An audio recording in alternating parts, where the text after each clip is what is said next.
Exactement, effectivement, on a fait une enquête auprès de 11 000 personnes. Donc, c'est des personnes qui ont été en sixième ou en terminale.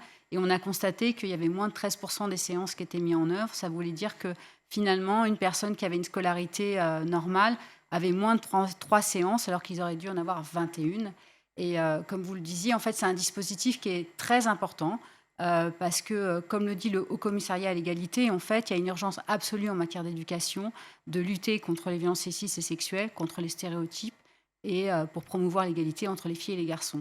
Et donc, de mettre en place ces sessions, c'est indispensable pour justement y arriver.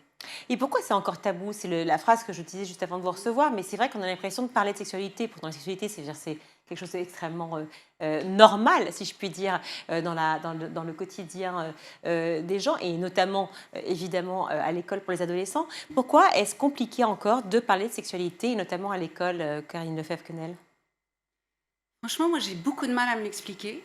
Il y a un décalage total entre une société qui est extrêmement sexualisée et effectivement une difficulté à parler de sexe, notamment dans l'institution école.